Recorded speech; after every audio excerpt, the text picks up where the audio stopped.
अस्सलामुअलैकुम नाज़रीन, आप देख रहे हैं नजम सेठी शो। मैं हूं फरवा वहीद और मेरे साथ मौजूद हैं नजम सेठी साहब। अस्सलाम वालेकुम। सेठी साहब, आज खान साहब ने रावलपिंडी में वर्कर्स कन्वेंशन से खिताब किया और बड़ा ही धुआंधार खिताब किया। बहुत सारी चीज़ें उन्होंने डिस्कस की हैं। सबसे पहले जो हॉट टॉपिक है ना, वो आपको दिखा देते हैं, बल्कि अपने देखने वालों को भी दिखा देते हैं कि खान साहब ने एजेंसीज के बारे में आज क्या कहा है। टेलीफोन टैप करके पता चला जनाब इमरान खान क्या कह रहा है या आजम खान से क्या बात कर रहा है। जब वो प्राइम मिनिस्टर था, घर के फोन टैप कर रहे हैं, लोगों को डरा धमका रहे हैं, कभी इनको पकड़ लेते हैं, सोशल मीडिया को लोगों की तुमने ये क्या कह दिया, लोगों को टेलीफोन कर करके धमकियां देते हैं।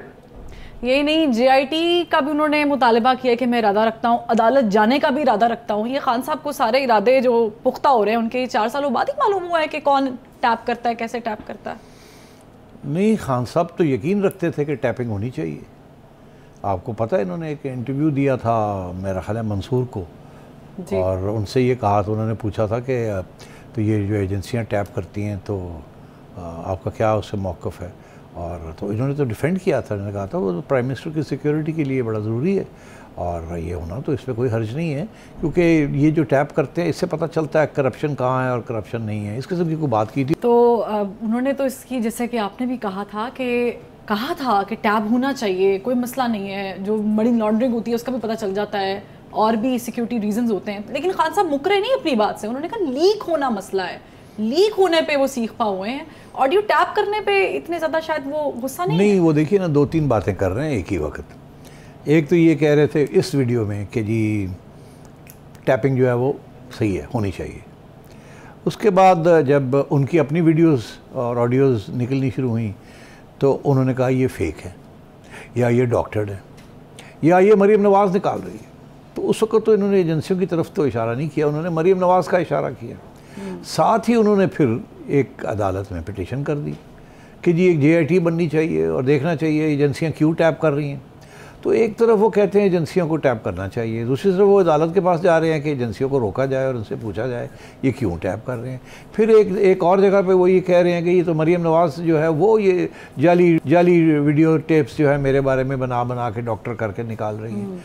और अब एक और भी नया लेटेस्ट उन्होंने ये किया है कि अपने PTI के प्लेटफॉर्म से उन्होंने एक वीडियो बनवाई है जिसमें उन्होंने दिखाने की कोशिश की है कि डॉक्टरिंग कैसे की जाती है, आवाज़ कैसे तब्दील की जाती है या रिकॉर्डिंग कैसे की जाती है। अब बात यह है कि खान साहब जिसे कहते हैं ना अंग्रेज़ी का मुहावरा, he wants to have his cake and eat it too. अब वो आवाम जो आगे है वो जो ये कहेंगे वो यकीन करते हैं। जब वो कहते थे कि एजेंसी का हक है टेप करना, तो वो कहते थे बिल्कुल ठीक है। जब वो कहते हैं कि इनके ख़िलाफ़ JIT बननी चाहिए और पता करना चाहिए कि ये कौन है, ये क्यों कर रहे हैं, ये होते कौन है ये करने वाले, तो आवाम कहती है बिल्कुल ठीक है। जब वो कहते हैं ये मरीम ने की है, तो आवाम कहती है बिल्कुल ठीक है। तो खान साहब जो मर्ज़ी कह लें, बादशाह हैं, जंगल के बादशाह, जंगल का बादशाह ही होता है और जंगल बाहर है। अनफॉर्चुनेटली वो जंगल में गीदड़ हैं ज़्यादातर, शेर शूर नहीं है, शेर तो खान साहब ही है। तो अब बात यह है कि ये सब एक पूरा एक तरीके से एक झूठ बोला जाता है और उसमें फिर अपना मौक़िफ़ जो है वो हर वक्त बदल के पेश किया जाता है। ये पुराना टैक्टिक है खान साहब का। और इस स्पीच के अंदर उन्होंने और भी बहुत से झूठ बोले और भी बहुत सी कॉन्ट्रडिक्शंस हैं जो कि अगर आप चाहें तो डिस्कस करना चाहें वो भी दिखाएं क्लिप्स। उन्होंने चोरों डाकुओं का जिक्र किया है, उन्होंने कहा भाग के चले गए। अच्छा, अब वो चोरों डाकू भाग के चले गए। बात यह है कि एक चोर, कोट अनकोट चोर जिसको ये कहते हैं, उनको तो अदालत ने जाने दिया। वो उस वक़्त खान साहब प्राइम मिनिस्टर थे, नैब इनके पास थी, नैब ने कहा हमें कोई इतराज़ नहीं है, इनके डॉक्टरों ने कहा हमें कोई इतराज़ नहीं है। अब ये कैसे घूम के ये कह सकते हैं कि वो भाग गए? आपने तो भगाया था यहाँ से, आपने तो कहा था जाओ जाओ जाओ जाओ। तो पहली बात। दूसरी बात ये है मरीम नवाज़ शरीफ को आपने 2 साल 3 साल आपने अदालतों के चक्कर लगवाए और आखिर में आके वही अदालतों ने हाई कोर्ट ले उनको बरी कर दिया और कहा ये नाजायज़ था। यही तो आज नवाज़ शरीफ रो रहे हैं ना कि जब ये खान साहब थे और ये रियासत के इदारे इस्तेमाल कर रहे थे, दबाव डाल रहे थे, तो उस वक़्त इस किस्म के फ़ैसले आ रहे थे। तो वो भागे तो नहीं हैं, वो तो आपने अदालत ने उनको पासपोर्ट दिया है और वो चली गई हैं। और याद रहे कि जब ये पहले भी इनको इजाज़त मिली थी बाप बेटी को, जब इनकी मरियम की वालदा बीमार थी, तो उस वक्त वो अपने डेथ बेड पे थे और इन्होंने इलेक्शंस में नवाज शरीफ को रोकने के लिए इन्होंने ये इनकी कन्विक्शन अनाउंस करके कर दी और वो नवाज शरीफ छोड़ के सारे वापस आ गए थे जेल लेने के लिए। बिल्कुल, उन्होंने कहा था ये एक हफ्ता डिले कर दे। हाँ, मगर नहीं किया। तो बात ये सब कुछ तो खान साहब के ज़माने में हुआ है, तो आज कैसे कह रहे हैं ये भाग गए। अलबत्ता भागने वाले जो थे वो कौन है? भागने वाले कुछ इनके दोस्त यार सहाफ़ी हैं जो उनको अब फिक्र है कि उनकी पूछ होगी कि वो किस किस्म की खबरें चलाते रहे। हमारी बरादरी से हैं। हमारी बरादरी से हैं। दूसरी चीज़ ये कि उसमें वो साहब भी हैं जिसके ऊपर अब पूरी इंक्वायरी शुरू हो रही है, जिन्होंने पूरी एक अकाउंटेबिलिटी सेल बनाया हुआ था। क्या नाम है उनका? शहजाद अकबर साहब, वही है ना? बिल्कुल बिल्कुल। तो वो तो भाग गए हैं ना। उनके ऊपर ही इल्ज़ाम है ना कि उन्होंने एक डील की थी जिसके ज़रिए कैबिनेट के मुंह बंद कर दिया था, उनको दिखाया भी नहीं था वो डील, वो सील कर दी गई थी इमरान खान के कहने के ऊपर, जिसके ऊपर अब इन्वेस्टिगेशन हो रही है और हर किस्म की बातें आप बाहर निकलेंगी। भागने वालों में से तो वो हैं, वो भागे हैं यहाँ से, तो उनको किसी ने भगाया नहीं, वो कि उनको तो पकड़ने वाले थे तो वो भाग गए हैं। तो अब बात यह है कि खान साहब बिल्कुल चुन के झूठ बोलते हैं। अगर हकीकत उनके सामने रखी जाए और उनके साथियों के सामने रखी जाए फरवा, तो कोई डिनाई नहीं कुछ कर सकता। Facts are facts. अनफॉर्चुनेटली आजकल के माहौल के अंदर दो साइड्स हैं। एक साइड दूसरे की कोई बात मानने के लिए तैयार नहीं है, दूसरी साइड पहले की कोई बात मानने के लिए तैयार नहीं है। मुल्क इतना सीरियसली डिवाइडेड है कि हकीकत, फैक्ट्स, ट्रूथ, ये सब जो है इनकी कोई अहमियत नहीं रही। और मुझे फ़िक्र है कि ये पता नहीं कहाँ जाके ये बात रुकेगी कि कोई बात सुनने के लिए तैयार नहीं है। खान साहब हर रोज़ नजर आते हैं, झूठ बोलते हैं और लोग सुनने के लिए तैयार हैं। तो अब आगे देखिए क्या होता है। मैं तो बड़ा परेशान हूँ। अच्छा सेठी साहब, एक और बड़ी दिलचस्प खान साहब ने इसी खिताब में बात की थी। उन्होंने इशारतन कहा है कि अब आपसे मुलाकात होगी मार्च में, वो लॉन्ग मार्च, आज़ादी मार्च, कोई भी नाम दे दें, जिहाद दे दें उसे नाम। तो क्या हम एक्सपेक्ट कर रहे हैं ये खान साहब का आखिरी जलसा था, आखिरी खिताब था वाकई लॉन्ग मार्च की, क्योंकि उनके बकौल तैयारी मुकम्मल हो चुकी हुई है? देखिए, उन्होंने यही कहा कि अब तैयारी पूरी है और मैं आखिरी स्टेज पे आ गया हूँ। वो दरअसल अपना उनका पुराना डिमांड है कि मार्च से पहले इलेक्शन हो जाएं, और यही मुज़ाकरात थे जो फ़ेल हो गए, जो कि आरिफ अलवी कोशिश कर रहे थे कि किसी तरीके के साथ पीडीएम के साथ एस्टैब्लिशमेंट के ज़रिए हो जाए, मगर एस्टैब्लिशमेंट तो कोई रोल अदा नहीं करना चाह रही। वो कहते हैं हम तो न्यूट्रल हैं, आप लोगों ने करना करें, नहीं था। तो यहाँ आके बात रुक गई है। अब खान साहब धमकियों पे धमकियाँ दे रहे हैं, और दिलचस्प सबसे बात यह है कि अब मेरा ख्याल है कि खान साहब की धमकियाँ जो हैं वो अदालतों में उनको उस तरीके से वो रवैया जो लाडले का रवैया था वो रवैया अब नहीं मिलेगा उनको। उसकी वजह दो हैं। आपको पता है कि खान साहब ने एक पिटिशन की हुई है कि जी ये जलसा करना चाह रहे हैं इस्लामाबाद में, मेरा ख्याल है अगले 2-3 दिन में, और ये जलसा करना चाह रहे हैं और वहाँ उन्होंने सेक्शन 144 लगा दिया, दफ़ा 144, ऐसे ही है ना, जिसके तहत 5 लोग से ज़्यादा इकट्ठे एक जगह पे। ये कोई पहली दफ़ा तो नहीं है, ये तो आम है हमारी तारीख़ के अंदर कि जब कोई लॉ एंड ऑर्डर का प्रॉब्लम नज़र आता है तो एडमिनिस्ट्रेशन जो है उसके पास सेक्शन 144 की इजाज़त है। और आज तक ये हुआ नहीं है कि 144 लगा हो और किसी ने उड़ा दिया हो उसको किसी अदालत ने। तो ये तो पहुँच गए थे वहाँ अदालत। अच्छा, तो वहाँ आज मतलब है कि जस्टिस अतर मिनुल्लाह ने फिर एक ज़बरदस्त फ़ैसला दिया है। वो कहते हैं जी पहली बात तो ये कि ये ह्यूमन राइट्स की कहाँ से बात बन गई, ये कोई ज़ात किसी के इंडिविजुअल की तो बात नहीं है, ये तो एक सियासी जमात है, और सियासी जमात एक सियासी जलसा करना चाह रही है जिसके, और वहाँ इशारा यही है कि जिसके अंदर तशद्दुद भी हो सकता है और बहुत कुछ हो सकता है। और जज साहब ने फिर इनको याद दिलाया कि आपको याद है कि जब फैज़ाबाद का धरना हुआ था तो अदालत का क्या फ़ैसला था कि ये आगे नहीं जाएंगे, और फिर जब 25 मई का फ़ैसला था अदालत ने कहा था आप वहाँ डी चौक से आगे नहीं जाएंगे, आप डी चौक से पीछे रहेंगे, और आपने वो भी वायलेट किया, आपको वहाँ भी हमने छोड़ दिया, हालांकि कंटेम्प्ट की पिटीशन थी, सुप्रीम कोर्ट ने लाडला करके छोड़ दिए। तो फैसले तो हैं, और अब आप कह रहे हैं कि आप फिर जाना चाह रहे हैं और वहाँ 144 लगा हुआ है, तो आपकी पिटीशन को मैं रिजेक्ट करता हूँ। आप मेहरबानी करें, आप वहाँ नहीं जा सकते, वहाँ 144 लगा हुआ है और वो लगा रहेगा। And so on. तो अब खान साहब को भी ये सोचना पड़ेगा कि अगर आप ये जाते हैं इस्लामाबाद तो एक कानून की भी वायलेशन होगी, क्योंकि अदालत की तरफ से तो पैगाम आ गया है और अब एडमिनिस्ट्रेशन को खुली छुट्टी मिल गई है कि वो 144 को इम्प्लीमेंट करे और अगर कोई तोड़ता है तो पूरी कानून की कार्रवाई की जाए और उस कानून की कार्रवाई के लिए पुलिस, रेंजर सबको बुला सकते हैं वो। तो अब ये देखना ये है कि खान साहब क्या फ़ैसला करते हैं कि अब एक कानून की ओपन वायलेशन करनी है तो फिर भुगतना है उसके साथ, उसके बाद क्या होता है ये भी एक धमकी है, क्योंकि वो मैंने जब हमेशा से आपसे कहा कि वो टॉक फाइट का इशू चल रहा है और एक तरफ ये कह रहे हैं कि मैं पार्लियामेंट में नहीं जाऊंगा, दूसरी तरफ कह रहे हैं मैं जाऊंगा, दूसरी तरफ कह रहे हैं कि मुझे अभी इलेक्शन चाहिए, फिर कह रहे हैं कि मार्च तक इलेक्शन दें, फिर कह रहे हैं कि आर्मी चीफ को एक्सटेंशन नहीं देनी, फिर कहते हैं कि एक्सटेंशन दे दें मार्च तक। तो ये हर रोज़ कोई ना कोई नया ड्रामा कर रहे हैं, किसी तरीके के साथ ये ब्रेक थ्रू हो जाए और ये पहुंच जाए ऐसी जगह पे जहां इस्टेब्लिशमेंट इनका साथ दे। और मगर अब तो ऐसे इस्टेब्लिशमेंट ने क्या इनका साथ देना है, जुडिशरी इनका साथ देना, उससे भी परहेज़ करना शुरू कर दिया उन्होंने। उनको नज़र आ रहा है कि ये तो बहुत बड़ी डिस्टेबलाइजेशन हो रही है।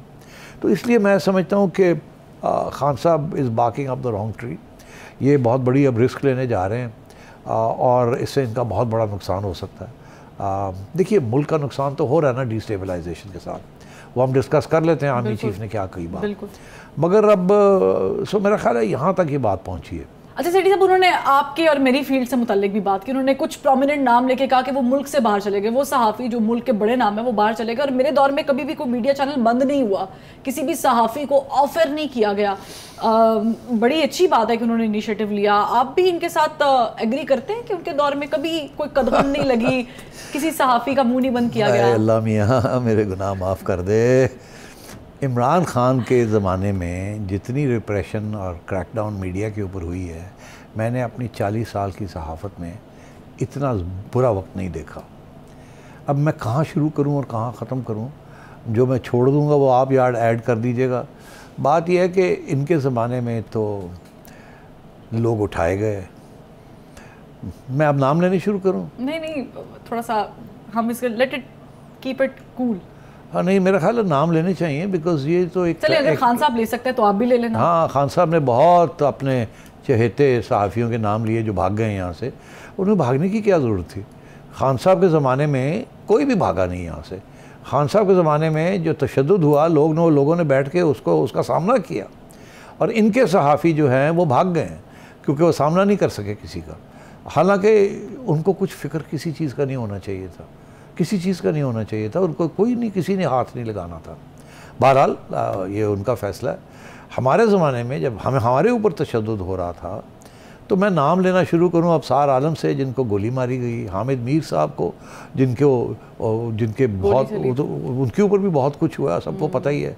और उसके बाद मतीउल्लाह जान डिसअपेयर कर गए। मैं किस किस का नाम लूँ? असद अली तूर के साथ क्या हुआ, उनकी पिटाई भी हुई, डिसअपेयर भी हो गए, फिर घर भी ब्रेक किया गया। तो मतलब है कि और भी बहुत कुछ है। इसमें अपना नाम हमारी टीवी चैनल बंद कर दी गई बिकॉज मेरे साथ उनको प्रॉब्लम था, तो 2 दफ़ा बंद कर दी गई, और पेमरा के नोटिस पर नोटिस आने शुरू हो गए। और इसी तरीके के साथ और भी हैं।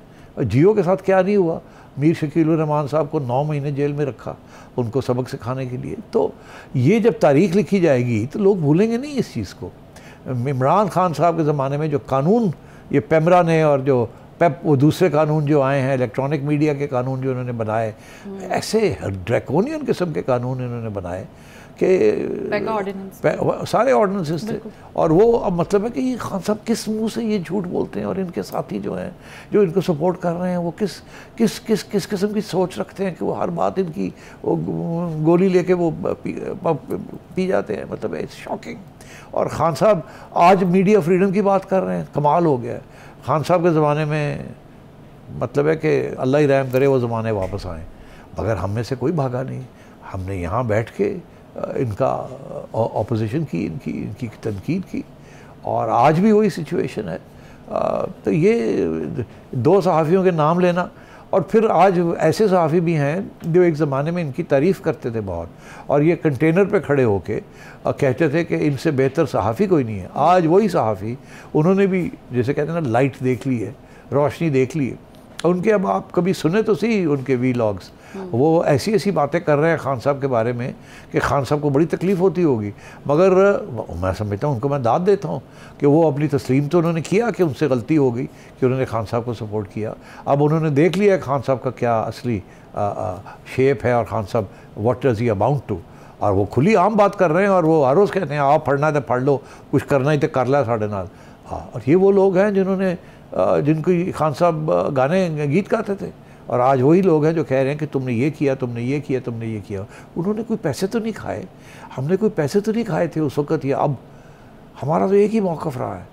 और आज वो इस्टेब्लिशमेंट जो कि इनको लेके आई, बनाया, खड़ा किया, और वो जुडिशरी जो इनको सपोर्ट करती रही, उन्हें भी इस बात का एहसास हो गया है कि this man is a very dangerous megalomaniac, और मुल्क के लिए बहुत ख़तरे हैं इनके साथ। लेकिन एक चीज़ जो मुमासलत रखती है वो ये है कि खान साहब जब इक़्तिदार में नहीं थे तो उनके बयान मुख्तलिफ थे, और अब जब वो इक़्तिदार में नहीं है तो भी वो हामी हैं मीडिया के, चाहे कुछ ही नाम सही। लेकिन यहाँ पर एक ब्रेक, और ब्रेक से फिर वापसी पर होगी मज़ीद बात।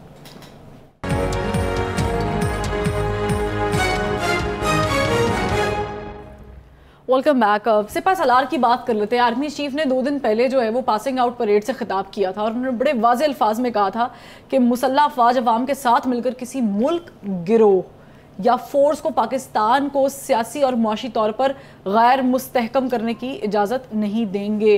किसकी तरफ इशारा कर रहे हैं आर्मी चीफ साहब, किसको कह रहे हैं कि गैर मुस्तहकम? देखिए, इस वक्त जो मुल्क है वो तो एक ही दुश्मन मुल्क है, वही आपको डिस्टेबलाइज कर रहा है इंडिया। मगर अब ग्रुप के अंदर 2-3 ग्रुप्स बन सकते हैं, और फोर्स के अंदर भी एक ग्रुप तो टीटीपी है, और मुल्क भी अफगानिस्तान है, तो ये टीटीपी और अफगानिस्तान को भी ये कवर करता है टेररिज्म, क्योंकि उसका बराह रास्त उन्होंने हवाला भी दिया है कि हम टेररिज्म को नहीं एक्सेप्ट करेंगे।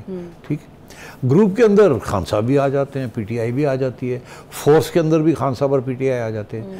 नून लीग किसी खाते में नहीं आ रही यहाँ, नून लीग की तो हुकूमत है और वो तो स्टेबलाइजेशन कर रही है, और आर्मी चीफ का ये कहना है कि हम डिस्टेबलाइज नहीं करने देंगे। बिल्कुल, सियासी और मौशी दोनों तो। और उनका पहले से ये मौक़िफ़ रहा है कि अब मईशत जो है उसको सेंटर स्टेज पे लाना है, और किसी किस्म की सियासत जो कि मईशत को डिस्टेबलाइज करती है उसकी इजाज़त नहीं वो देंगे, उसको कॉम्बैट करेंगे।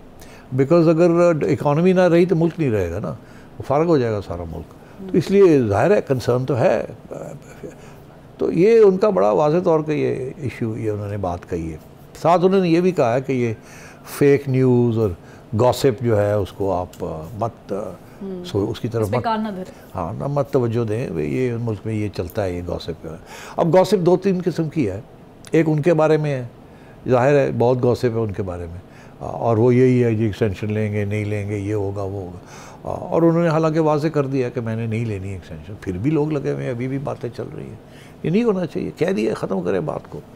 आगे आइए आप कि जी दूसरी पॉलिटिकल रैंगलिंग जो उन्होंने लफ्ज़ इस्तेमाल किया है, पॉलिटिकल रैंगलिंग मतलब सियासी तौर पे कशमकश और लेन देन, अब वो तो हो ही रही है, आपने देखा ही है। उधर राना सनाउल्लाह साहब कह रहे हैं कि आप आएंगे तो मैं सीधा कर दूंगा आपको, वो कह रहे हैं हम पुलिस भेज रहे हैं आपको गिरफ्तार करने के लिए। ठीक है ना, तो ये पॉलिटिकल रैंगलिंग हो रही है, और यहाँ पंजाब के अंदर भी पॉलिटिकल रैंगलिंग हो रही है, हॉर्स ट्रेडिंग भी यही होती है। तो वो कह रहे हैं ये सब चीज़ें जो है ना दे लीड टू डिस्टेबलाइजेशन। सो ज़ाहिर है मैं समझता हूँ बहुत अच्छा बयान दिया उन्होंने। और फिर उन्होंने अपने कैडेट्स को ये भी कहा कि respect democracy and democratic institutions. हालांकि तारीख़ इस्टेब्लिशमेंट की यही है कि उन्होंने ख़ास रिस्पेक्ट नहीं की डेमोक्रेसी और इंस्टीट्यूशंस की, मगर अच्छी बात है कि कैडेट्स को ये सिखाया जा रहा है। सो आई एम वेरी हैप्पी कि चीफ़ ने जाके ये बात कही है। So all in all it was a great statement. अब सवाल ये है कि ये जिसकी तरफ पैगाम है क्या वो सुनेंगे कि नहीं सुनेंगे, या समझेंगे कि नहीं। देखिए, तालिबान तो ना सुनेंगे ना समझेंगे, इंडिया ना सुनेगा ना समझेगा।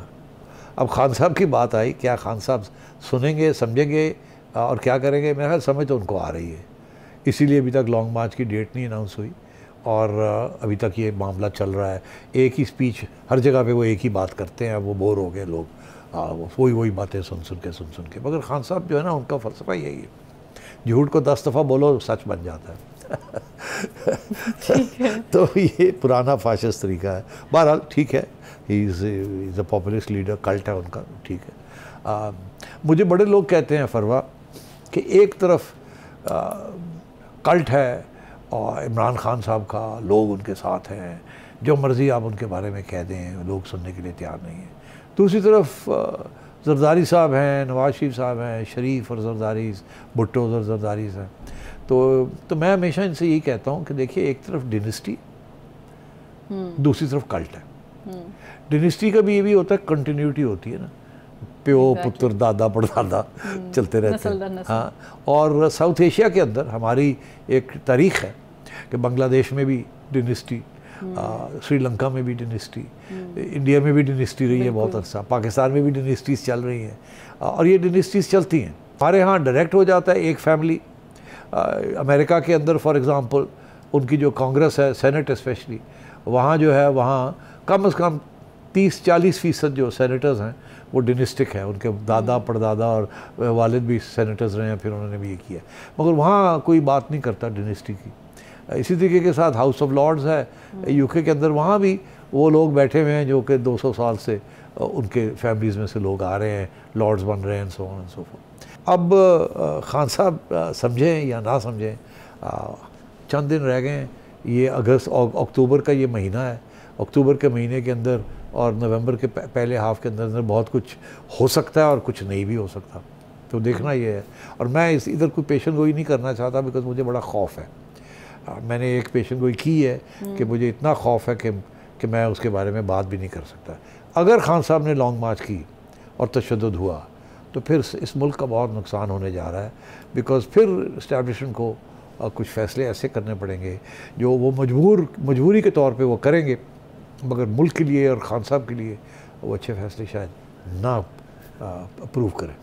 ठीक है सेठी साहब, नवाज शरीफ साहब ने अपनी बेटी के हमरा मीडिया से गुफ्तगू की और बड़े अरसे बात की गुफ्तगू, बड़ी लोग इसे बड़े डिफरेंट एंगल से देख रहे हैं, आप इसे किस एंगल से देख रहे हैं? कितनी अहमियत की हामिल थी ये प्रेस कॉन्फ्रेंस उन्होंने की है? देखिए, ये बातें मियाँ साहब कुछ अरसे से क्लोज सर्किट के अंदर लंदन में उनको जो लोग मिलने जाते थे वहाँ बहुत सी ये बातें करते रहे हैं, मगर अब उन्होंने जिसे कहते हैं ना खुल के ये बात कही है, और उन्होंने सिर्फ ये दिखाया है कि इमरान खान के ज़माने में कितनी ज़्यादती होती थी और किस तरीके के साथ उनको, किस बेदर्दी के साथ, सोच समझ के साथ और एक साजिश के तहत उनको डिस्क्वालीफाई किया गया, उनके साथ ज़्यादती की गई, उनकी फैमिली के साथ किया गया।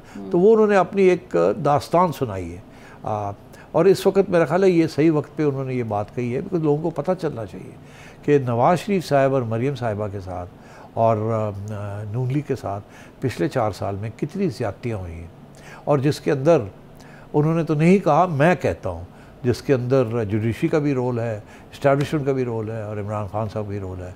ये तीनों एक ही सफ़े में थे और उस सफ़े की वजह से ये सब ज़्यादतियाँ हुई हैं। अब दोनों को तो एहसास हो गया है, इस्टेब्लिशमेंट को भी और जुडिशरी को भी, कि शायद अब वक्त आ गया बैलेंस ठीक करने का।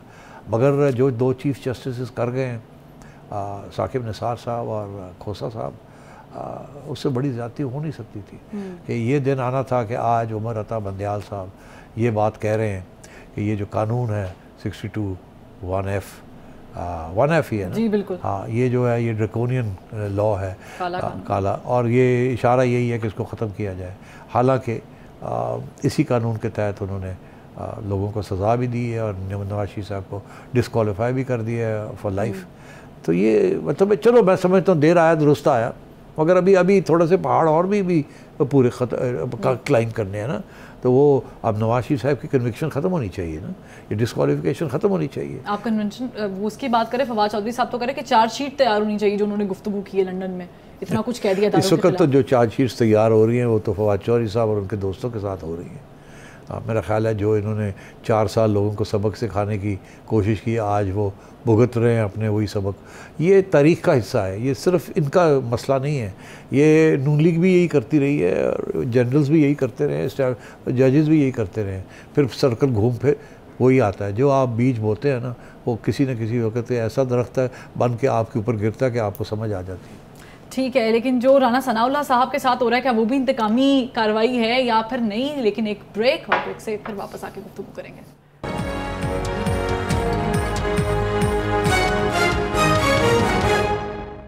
Welcome back. सेठी साहब, राना सनाउल्लाह साहब का जिक्र चूंकि चल पड़ा है तो उन पे एक बड़ा तगड़ा केस जो है वो बनाया गया है, एंटी करप्शन तगड़ा केस। क्योंकि ज़रा तगड़ा केस तो है, एंटी करप्शन का केस है तो तगड़ा तो होगा।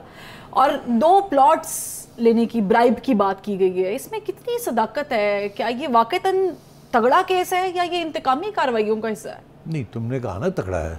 मुझे तो केस देख के ऐसा ही लग रहा है कि क्योंकि वारंट गिरफ्तारी जारी हो गए, तुम्हें पता है ये वो पुलिस वाले राब्ता नहीं कर रहे, उनके साथ कोऑर्डिनेशन नहीं कर रहे, पुलिस कुछ और कह रही है, इस्लामाबाद की एंटी करप्शन वाले कुछ और कह रहे हैं। अच्छा, नहीं, 2 इश्यूज है ना। एक तो ये है कि तगड़ा केस है या नहीं है, या इंतकामी कार्रवाई है, और अगर इंतकामी कार्रवाई है तो कामयाब होगी या नहीं होगी। तो पहले वो दूसरा वाला इशू ले लेते हैं। केस के बारे में आपको मैं बताता हूँ। तो इन्होंने FIR करा के और राना साहब के पीछे पुलिस भेज दी। पुलिस एक दफ़ा गई वहाँ कोसार थाने वहाँ करने के लिए। उन्होंने कहा आपके पास ये नहीं है, वो नहीं है, ये नहीं है। फिर वहाँ से पसपा होके वापस आ गए। फिर एक मैजिस्ट्रेट के पास गए और वहाँ से एक ऑर्डर ले लिया। पहले तो इन्होंने कहा कि उनको उनकी बेल कैंसिल, बेल ना हो, इश्तिहारी करार दिया जाए। उसने कहा नहीं, ये तो अभी प्रीमेच्योर है, अभी नहीं हम कर सकते, आप जाएँ, आगे जाके देखते हैं, आप जाएँ और पकड़े उनको और देख लेते हैं फिर क्या है क्या नहीं, या बेल करा लेंगे वो। फिर ये गए और वहाँ जाके फिर पुलिस ने इनका घास नहीं इनको डाला, इस्लामाबाद पुलिस ने कहा जाओ जाओ। तो फिर इन्होंने पूरा प्रोपेगेंडा किया, जी हमारे साथ ये हुआ, हमारे साथ वो हुआ, कुछ नहीं। ये वहाँ गए हैं 1 घंटे के अंदर, ये पहले ही इरादा यही था कि वापस आ जाऊँगे, शो कॉज जाइए तो सही ना, दिखाएं तो सही कि हम गए हैं। तो खैर कोई सारा ड्रामा था, ना ये होना था कुछ, ना होगा कुछ।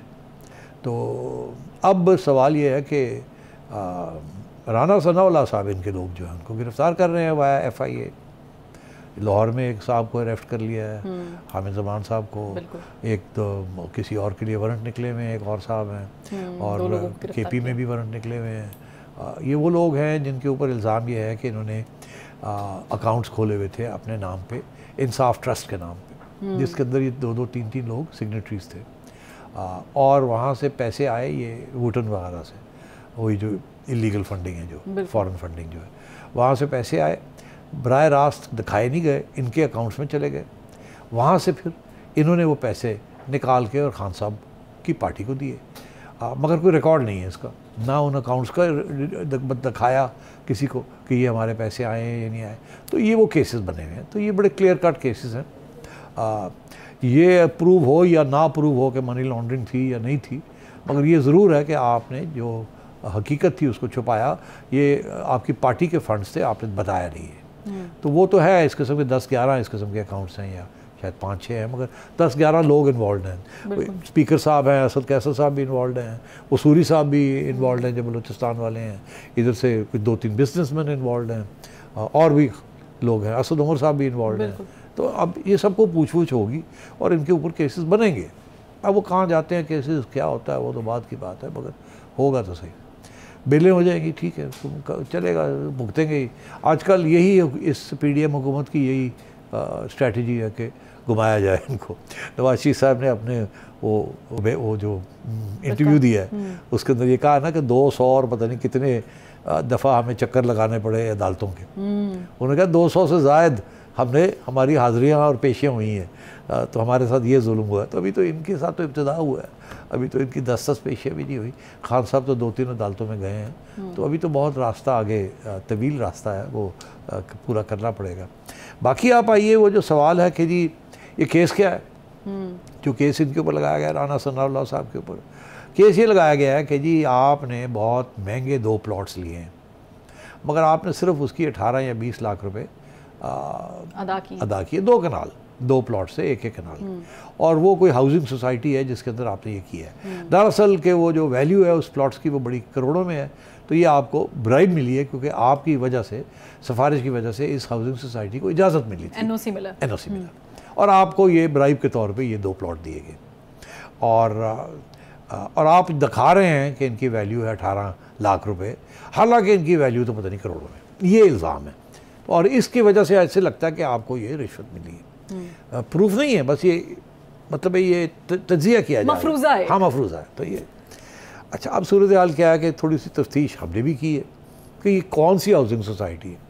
तो पता क्या चला है, और मैं आपको बड़े कॉन्फिडेंस के साथ ये बता सकता हूँ कि ये हाउसिंग सोसाइटी बिस्मिल्लाह के नाम पे है और ये मुश्ताक साहब हैं जो कि इसके मालिक हैं। उन्होंने कल्लड़ कहार में जो सॉल्ट रेंज है वहाँ पथरी इलाका है, वहाँ कुछ उगता वुगता नहीं है, सॉल्ट है, पहाड़ है, वहाँ जाके उन्होंने पानी वानी भी नहीं है, वहाँ वाईफाई भी नहीं है, वहाँ जाके उन्होंने एक हॉलिडे रिजॉर्ट बनाने की कोशिश की। उनका ख्याल था कि यहाँ बना लेंगे, लोग आएंगे, थोड़ा पहाड़ी इलाका है, यहाँ वो शूटिंग हंटिंग वंटिंग भी होती है थोड़ी बहुत पहाड़ों के अंदर, तो यहाँ वो जो स्पोर्ट्समैन हैं वो आके रहेंगे वहाँ। आज अगर आप जाएं, अच्छा वो फ्लॉप हो गई है वो हाउसिंग सोसाइटी, अच्छा वहाँ वो कोई नहीं चली, वहाँ किसी ने कुछ नहीं लिया। और राना सनाउल्लाह साहब ने दिखाया हुआ कि मुझे 8 लाख रुपए दिए मैंने इसके लिए, ये 8 लाख रुपए। तो अब राना साहब को तो बहुत बड़ा नुकसान हो गया। तो ये किस किस्म की ब्राइब थी या ये ज़्यादा पैसे चले गए राना साहब की जेब से मुझे लगता है। अच्छा, मगर वो कहते हैं कि राना साहब की जेब में ज़्यादा आए हैं, तो अब राना साहब को चाहिए ही जाके प्लॉट बेचें और जो उससे पैसे आते हैं वो पुलिस के गले में डालें और कहे ए लो गन्ना होर गन्ने चूपो तुसी। तो ये इस किस्म की सिचुएशन है कि केस भी जब बनाते हैं इतना जाली केस बनाते हैं, इतना फ्रॉड केस बनाते हैं कि वो 1 सेकंड खड़ा नहीं हो सकता और एक्सपोज हो जाता है। मगर यही माहौल बना हुआ है इस मुल्क के अंदर कि पहले नून लीग के साथ नवाज शरीफ साहब की पार्टी के साथ जो कुछ उन्होंने किया और अब ये राना सनाउल्लाह के ख़िलाफ़ अटैक कर रहे हैं। क्यों? वो इसलिए कि राना साहब जो हैं वो अब तैयार बैठे हैं कि अगर आप लॉन्ग मार्च करते हैं तो फिर भुगतना पड़ेगा आपको पूरा माइट ऑफ द स्टेट, और इस दफ़ा आपको अदालत आपकी कोई रेस्क्यू नहीं करेगी क्योंकि अब हम सेक्शन 144 लगाया हमने, उसको प्रोटेक्ट करेंगे, उसको डिफेंड करेंगे। इन्होंने कोशिश की किसी तरीके से राना को नॉकआउट किया जाए, तो ये राना के ऊपर ये तो इस किस्म की थ्रेट्स आ रही हैं। मेरा ख्याल है इससे कोई फ़र्क नहीं पड़ेगा, ये ऑलरेडी एक्सपोज हो चुका है ये केस। और जैसे ही पंजाब की हुकूमत तब्दील होती है वो हम कल डिस्कस कर लेंगे कि चौधरी परवेज़ इलाही साहब वहाँ क्या कर रहे हैं और क्या हो रहा है और क्या नहीं हो रहा, तो then we'll take it from there. बिल्कुल। और इस पे फवाद चौधरी साहब भी कह रहे हैं कि उनको लगता है कि राना सनाउल्लाह साहब शायद टैकल करने के लिए मार्च को मौजूद नहीं रहेंगे, लेकिन बहरहाल मार्च होगा भी या नहीं ये एक बहुत बड़ा सवालिया निशान है। फरवा वहीद को नजम सिटी शो से इजाज़त दीजिए, फीडबैक लाजमी दीजिएगा, फिर मुलाकात होगी। अल्लाह हाफ़िज़।